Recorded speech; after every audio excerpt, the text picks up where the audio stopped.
Hi, everybody. I'm Kate Caravella, co-founder and executive coach at Breaking Forward Coaching. I'm excited to have this opportunity to interview Jeff Knapple, Chief Partnership Officer at Elevate Sports Ventures. Jeff has a highly successful career in his respective industry, and he and I will be talking a bit about his experiences as an executive and as a leader. Jeff, thank you for joining me and for supporting my new venture, Breaking Forward Coaching. Let's start by asking you a few questions. Who is Elevate Sports Ventures, and what is your function and role within the company? Okay. Well, first of all, thank you for having me. Elevate Sports Ventures is a ownership structure between the San Francisco 49ers, the Philadelphia 76ers, New Jersey Devils, and now Washington Commanders ownership teams. So you've got 49ers ownership, Harris Blitzer Sports and Entertainment on the East Coast. And then we have a board of directors with all sorts of other people. The company is focused on 3 to 4 different areas of business, but all in the sports marketing landscape. We do hospitality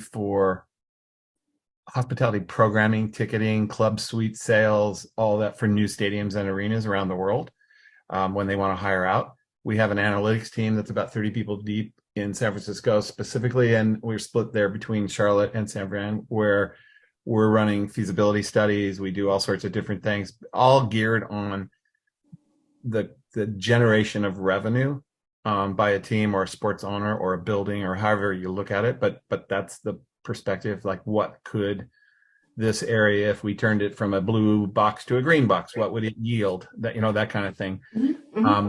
My group, which does partnership sales, sponsorship sales, which most people know it as, and I'll come back to that in a moment. And then we have a consulting arm, corporate consulting arm, and then we have a kind of creative arm as well, where we do big event creative. So we handle the Super Bowl, the college football playoff championships, the NCAA Final Four. We'll do the Winter Classics for hockey, but we'll create the entire feel and look of the facility as it changes out for that specific event. But that's in general what we do. We're a 5-year-old company, four and a half. Okay. And you're based in Los Angeles. Yeah, I work remotely. Our quote unquote corporate headquarters are Charlotte. It sort of started out at San Francisco, really kind of where the Levi Stadium, which is where the 49ers play. But I joined this company from my previous job remotely living in Los Angeles. I'm on a plane basically most of the time. All right. And what is your background? How long have you been within this industry? So I've sadly, maybe as I get a little older, I've been doing this for 35 years on the business side. And prior to that, maybe 4 or 5 years, a cup of coffee here and there in sports as a jock in pro football. But basically on the business side, it's from 1988 to today in different forms. I've been with, I think 4 or 5 companies over that 35-year career. Okay. And what do you do specifically with Elevate? With Elevate, my task and my team's task is we represent teams and facilities for an area of expertise that I personally have and that we now have as a company a little bit, which is called naming rights. And it's the brokerage of corporate brands with stadium built facilities and how that looks. So example, New York Jets and Giants play at MetLife Stadium. That was a deal we brokered, or I brokered. US Bank Stadium for the Vikings, so on and so forth. So we have 5 or 6 clients today. We have a Premier League client in the UK. We have the Baltimore Orioles. We have Tennessee Titans. We have what I think will be the Commanders coming up. We also do business with the Kansas City Royals, who are building a new ballpark in general. So my group is charged with maximizing revenue through sponsorship, although we give it a nicer term called partnership. Gotcha. And what parts of your role in your career do you enjoy the most? I think that I'm a deal maker by nature, and I enjoy people. So putting that combination, I really like the task of, I'm going to get into management and leadership. That's a little different, although it'll play off of my background. But on the deal side, or the part that you asked, what do I like the most? I really enjoy getting a complex solution to a or said differently, a simple solution to a complex problem and having those deals come out. So we're in the third party representation business. We do not own our own enterprises, except for the two ownership structures we have. But everybody else, we work on behalf of third parties. So I really enjoy meeting new people, taking on the task of figuring out how to make that deal happen, and then take it from there. And as a leader and executive, how would you describe your personal leadership style? I'm going to use a sports analogy. Oh, I'm in the sports business. Well, it would be appropriate. Yeah. Right. If I were a coach, and I think this will resonate with a lot of people. So if I were the head coach of, you pick the sport, it doesn't matter. I would be characterized as a player's coach as opposed to a manager coach, meaning I'm not a hard crackdown. I believe in giving people the opportunity to be successful, giving the tools to be successful, collaboration. I really enjoy the people side of the business. That's what gets me motivated. So not just on deal making, but actually on developing talent, helping grow an enterprise. And I'm a firm believer, and I did it as early in my career. I was a president when I was 32 of a company. We had about 100 people. And I remember coming in, setting up a meeting with our executives, quote unquote, that were all people that reported me. And we were doing a brainstorm, and I made the suggestion at the time that the brainstorm should include the rest of the people on the team, including the executive assistants. And they all looked at me like I was like, well, what? And my perspective is, and it remains, I don't think I'm the most creative person in the world, but I'm a decent person at figuring out when a good idea has actually been put forth. And I think good ideas come from all places. So I've never worked in a publicly traded company with 10,000 employees, because I think that style changes or would have to change. Sure. I've been in smaller companies. We're 175 right now. We'll probably be 300 people ish, but even there, it still is, giving people the authority and the not just the responsibility, but the authority to take care of the activities that they're supposed to take care of and collaborate with them and help them, not just be a taskmaster. So you're really focusing on their having their own investment within their own careers as part of the team, as part of the management. Yeah, we don't make widgets, right? So we're a people business. I mean, honestly, but car manufacturers take it a little bit nicer. We don't own that intellectual property. What we do own is the intellectual property of the people that work at our company, wherever I've been in 35 years. Yes. And those people need to be, in my opinion, need to be appreciated. And if we owned a team or we owned a business, then that's where the money is driven. We're not. Our people have to be successful. Our intellectual property rides up and down the elevator every day in the days where we used to be in offices. Now it's like in and out your front door, because we all work remotely still, most of us. Yes. All right.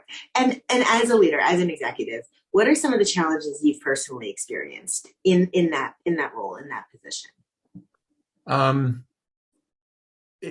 I've been a CEO and a president now 3 times in my career. And if you total that together, it's roughly 15 years of my 35 years. So that also says 20 years I wasn't. So I think where I don't have decision making, I think I'm challenged by, I think one of the challenges for everybody is making sure that we're aligned with the top leadership. I still sit in the senior executive suite, so it's not like I'm one step removed, but I'm not the CEO of where I currently am. And making sure that we're aligned on objectives, what we're trying to accomplish. Those have been, I think, more challenging than anything. I'm at not the tail end of my career, but I'm certainly in the last trimester. That feels like a pregnancy, but that doesn't feel right. If you're going to give birth to something really fantastic at the end, or just not sure what. Yeah, but I love what I do, and I really enjoy. So I'm in the middle of doing some succession planning. Like my number 2 is now asserted and moved up the food chain, and kind of taking on the same responsibilities. I'm moving slightly to more of an advisory role, and really hyper focused on the deal making that I'm pretty good at. So I think those challenges of both understanding I'm not the absolute go-to anymore, except in my area of expertise, it's just, it's finding that fine line. And by the way, I'm also in my 60s, and many of I think our average age is like 30. So there's an interesting dynamic that goes with maintaining the aggressiveness, usefulness, if I could talk, youthfulness, and also not just saying, oh, this is the way we did it 20 years ago. So, and Right. that's its own challenge. It's overcomable easily, but it is a challenge. I can see that for sure. You had mentioned earlier in our conversation, you had made reference to having been a professional sports person yourself. Do you want to talk a little bit about that or not so much? I don't care. I mean, I've always been impressed by it. Well, I mean, look, I sometimes, and it's not to be self-effacing. I just sometimes kind of, it's 40 years ago. I retired 40 years ago. That is scary. Is that right? Yeah. 20, maybe 39 years ago, but it's awfully close. And it's like, okay. I mean, but I thought you were like 45. So that's yeah, well, like, I feel you started off really young.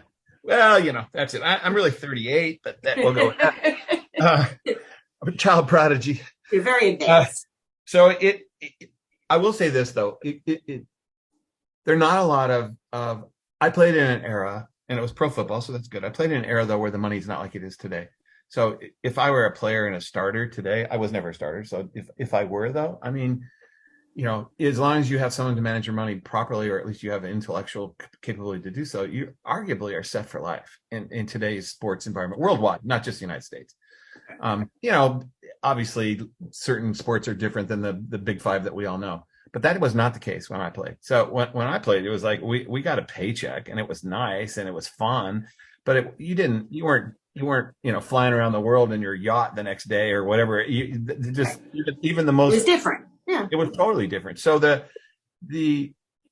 things that I think team sports provide a tool to men or women, when you've had the opportunity to do it, of just what is it like to tackle an assignment? What's it like to work together to get it done? There's all sorts of moving parts. It's not just, hey, it's me and I'm going to do it my way and you got to fall in line. I think all those lessons that we learn, that we're fortunate enough to learn, whether you did it through, some sort of academic program, or in my case, athletics, I think they really pave the way for how you choose to manage your life from a business point of view in the future. And that's what sports did for me.